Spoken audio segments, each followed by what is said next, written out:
আমি প্রথমেই জানাই যে আমার চ্যানেলের যে বৃদ্ধি হচ্ছে, অনেকেই আসছো চ্যানেলে, অনেকেই দেখছো, অনেকেই ভালো লাগা জানাচ্ছ, অনেকে আমার সাথে যোগাযোগ করছো। তো এই ভিডিওটা আমাকে সহসা করতে হলো একটাই কারণে, আমি বিভিন্ন চ্যানেলে বিভিন্ন বিভ্রান্তিমূলক ভিডিও দেখছি যে চিত্রনাট্য লিখে কিভাবে পয়সা রোজগার করা যায়, একটা চিত্রনাট্যকার কত টাকা রোজগার করতে পারে ইত্যাদি বিভিন্ন বিভ্রান্তিমূলক ভিডিও দেখছি। তো আমি তখন ভাবলাম যে একজন সঠিক তথ্য সেই দিতে পারে যে মানুষটা লেখালেখির সব ফিল্ডে কাজ করেছে। হ্যাঁ, সে সব ফিল্ডে সে টাকা আর্ন করেছে বা টাকাটা সে পেয়েছে, তার ফলে তাকেই সেটা বলতে হবে। এটা না বললে এটা ভুলভাল শুনে লোকে ভুলভাল ভাবনা চিন্তা করবে। তো সেই জন্য এই ভিডিও করা, এটা একটি স্পেশাল ভিডিও। প্রথমেই বলি যে লেখকের ক্ষেত্রে একজন লেখক যত সহজে টাকা ইনকাম করতে পারে, যত সহজে সে অনেক টাকা ইনকাম করতে পারে, সেটা কিন্তু অন্য ফিল্ডে সহজে করা যায় না, অন্তত আমাদের ফিল্ডে। তার কারণ হচ্ছে লেখক একমাত্র বাড়ি বসে এই কাজটা করতে পারে, তাকে কোথাও ট্রাভেল করতে হয় না, এবং লেখকই হলো সেই ব্যক্তি যে একসাথে অনেকগুলো কাজ করতে পারে। তার ফলে একজন লেখকের পক্ষে যত সহজে অনেকটা টাকা ইনকাম করা সম্ভব, অন্য সেক্টরে কিন্তু সেটা সম্ভব নয়। তো আমি বলতে বলতে যাই যে একজন লেখক মানে ক্রিয়েটিভ রাইটার যে প্রফেশনালি লেখালেখি করছে, সে কিভাবে টাকা ইনকাম করতে পারে এবং মোটামুটি কত টাকা ইনকাম করা সম্ভব, সেটা নিয়েই আমার এই ভিডিওটা। পুরোটা দেখতে থাকো, আমার চ্যানেলটাকে সাবস্ক্রাইব করো যাতে আগামী দিনে আরও ভালো ভালো ভিডিও তোমরা পাও। প্রথমেই আসছি গান লেখা।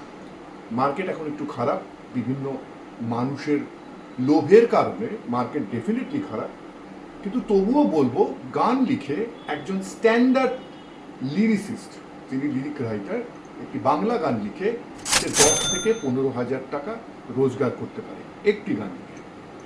যদিও আবার বলছি মার্কেট খারাপ, অনেকে বার্গেনিং করতে পারে, বার্গেনিং করতে করতে সেটা জিরোতেও নেমে যেতে পারে, এবং নতুন হলে সেটা অনেক কম হতে পারে। সেই জায়গাটাকে, চিন্তাটাকে সরিয়ে আমি স্ট্যান্ডার্ড রেটগুলো নিয়ে আলোচনা করছি। মোটামুটি 10 থেকে 15,000 টাকা একজন গান লিখে রোজগার করতে পারে। এটাই যদি হিন্দি গান হয়, এটা 10 গুণ বাড়িয়ে নিতে পারে। হিন্দি গান national project, standard national project হলে এটা 10 গুণ বেড়ে যাবে। এরপর আসছে জিঙ্গেল, অ্যাড জিঙ্গেল। অ্যাড জিঙ্গেলের ক্ষেত্রে মোটামুটি 15 থেকে 20,000 টাকা পাওয়া যায়। সেটাই যদি বাংলা না হয়ে হিন্দি হয় বা অন্য ল্যাঙ্গুয়েজে হয়, যেটা ন্যাশনাল ল্যাঙ্গুয়েজ, তাতে কিন্তু ওই আবার 10 গুণ বেড়ে যায়। এরপর আসছি গল্প লেখার ক্ষেত্রে। অনেকেই গল্প লেখো। দুঃখের বিষয়, পত্রপত্রিকায় গল্প লিখলে, খুব স্ট্যান্ডার্ড যদি পত্রপত্রিকা হয়, যারা মোটামুটিভাবে টাকা দেয়, একটি গল্পের জন্য 2 থেকে 3,000 টাকার বেশি তারা দেয় না।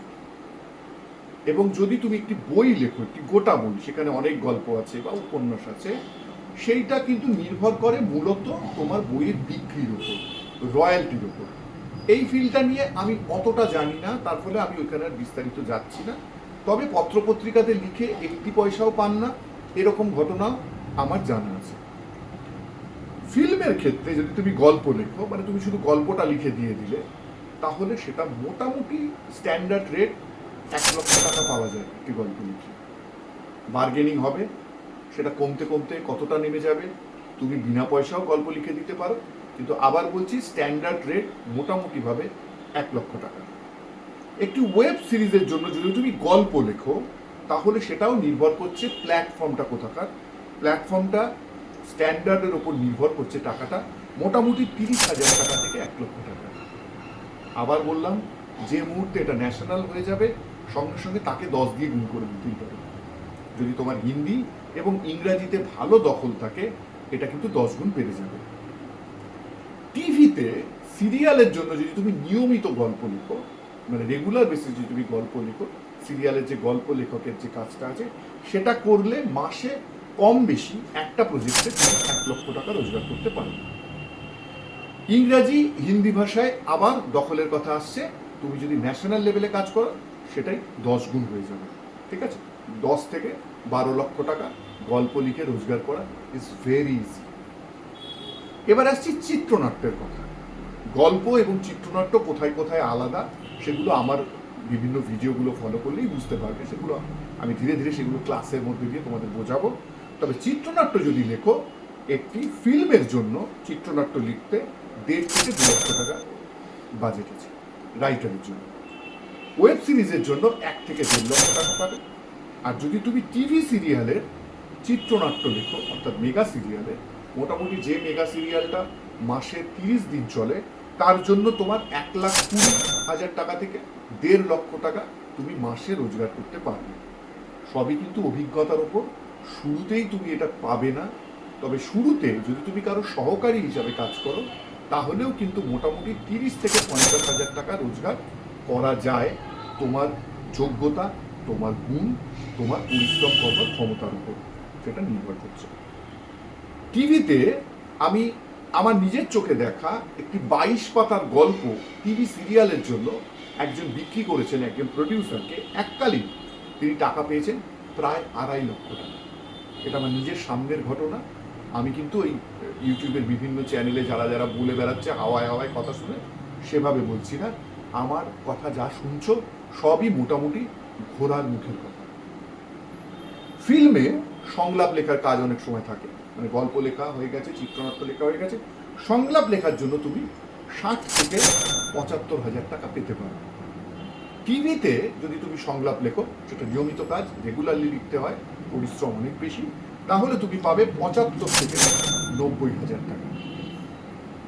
ইংরাজি হিন্দি জানা থাকলে আবার যদি তুমি ন্যাশনাল লেভেলে কাজ করো, আবার 10 দিয়ে গুণ করে দাও। ইটস ভেরি ইজি হিসাব করা। এখন চারিদিকে প্রচুর শর্ট ফিল্ম তৈরি হয়, অনেকেই শর্ট ফিল্ম লেখার জন্য বলে।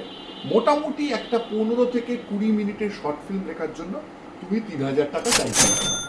বার্গেনিং হবে, বার্গেনিংটা নামতে নামতে 1-1.5 পৌঁছে যেতে পারে, আবার বিনা পয়সাও হয়ে যেতে পারে। কেউ কেউ জনি লিভারের মতো বলতে পারে, মুঝে দেনা পারেগা। बोलिए जनाब। हाँ जी पैसे हाँ वैसों जी। की बात कर ले। राजीव पैसे आप देंगे? मुझे तो लगा मुझे देने पड़ेंगे आपको। नहीं नहीं, देखिए वैसे মানে তোমাকেই হয়তো উল্টে টাকা দিতে হতে পারে। সেই পরিস্থিতি আমি আলোচনায় যাচ্ছি না, সেই পরিস্থিতিতে আমি কোনোদিনও পড়িনি, তাই আমি সেগুলো অতটা জানি না। আমি যেটা জানি সেটাই আমি বলছি। ইউটিউবের কন্টেন্ট লিখে, মোটামুটি রেগুলার লিখে, ইউটিউবে এখন বাজারটা একটু কম, মানে টাকাটা সেইভাবে এখনো ঢোকেনি, তবে মোটামুটি 20,000 থেকে 25,000 টাকা তুমি মাসে খুব সহজেই ইনকাম করতে পারো। এখন ইদানিং প্রচুর অডিও চ্যানেল আছে, সেখানে অডিও স্টোরি এবং অডিও ড্রামা লিখতে হয়। এগুলোরও বিভেদ, এগুলো কীভাবে আলাদা সেগুলো আমি আমার ক্লাসে তোমাদের বোঝাবো। তবে অডিও স্টোরির ক্ষেত্রে যদি একটি 1 ঘন্টার প্রজেক্ট তুমি লেখো, মোটামুটি 2 থেকে 3,000 টাকা তুমি পাবে। অডিও স্টোরি চ্যানেলের জন্য তুমি যদি রেগুলার বেসিসে কাজ করো, তোমার পরিশ্রম করতে পারলে 20 থেকে 25,000 টাকা ইনকাম করা খুবই সহজ। এরপর আসছে একটি অদ্ভুত কাজের জায়গা, যেটা প্রায় কেউ জানে না। আমি গত 10 বছর ধরে প্রচুর করে আসছি। সেটা হচ্ছে দুর্গাপুজোর থিম। এই যে চারিদিকে পুজো হয়, পুজোর বিভিন্ন রকম থিম হয়, থিমের স্ক্রিপ্ট লিখতে হয়, থিমের গান লিখতে হয়, থিমের ক্যাচলাইন লিখতে হয়। সেইগুলোর কিন্তু একটি অদ্ভুত সুন্দর কাজ আছে, এটা অনেকেই জানে না। কলকাতার কয়েকজন মাত্র রাইটার করে, তার মধ্যে আমি একজন। সেটা মোটামুটি এক একটা প্রজেক্টে 15 থেকে 20,000 টাকা মতো রোজগার করা যায়। এগুলো সবই বলছিলাম আমি যখন একজন চিত্রনাট্যকার একটি মাত্র প্রজেক্ট করে। তুমি ভাবো, এই চিত্রনাট্যকারের বা একজন রাইটারের কিন্তু সুযোগ আছে, সে একসাথে 2-3টে প্রজেক্ট করতে পারে।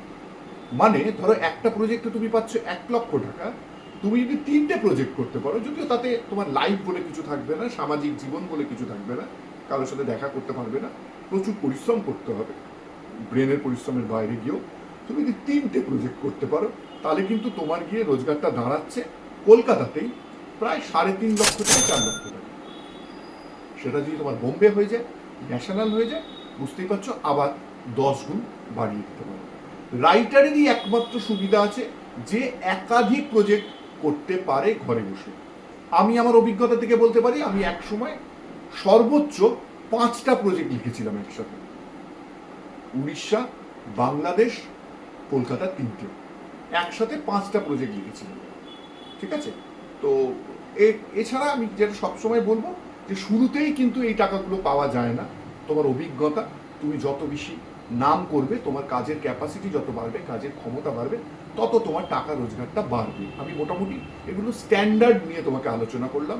তবে আবার বলছি, একজন সহকারী মোটামুটিভাবে যদি কাজ করতে পারে, সে যদি দায়িত্ববান হয়, তার মধ্যে যদি ক্যাপাসিটি থাকে, সে 30 থেকে 35,000 টাকা কলকাতায়, হিন্দি জানলে 50 থেকে 70,000 টাকা সে রোজগার করতে পারে। ওই জন্য বললাম যে লিখেই যায় পয়সা পায় না, লেখকদের নিয়ে এই ধারণা দূর করে দাও। আজকে থেকেই ভাবার চেষ্টা করো যে ঘরে বসে, ঘরের ভাত খেয়ে, ঘরের বাথরুম করে, ঘরের ছাদের তলায় বসে, কোনো বৃষ্টি বাদল কোনো কিছুতে না গিয়ে কোন বিষয় আছে যা তোমাকে এত রোজগার দিতে পারবে। যদি থাকে আমাকে জানিও, আমি সেটা আমার চ্যানেলে শেয়ার করব। ভালো থেকো, আমার চ্যানেলের সঙ্গে থেকো, আশা করি অনেক উপকার হবে। নমস্কার।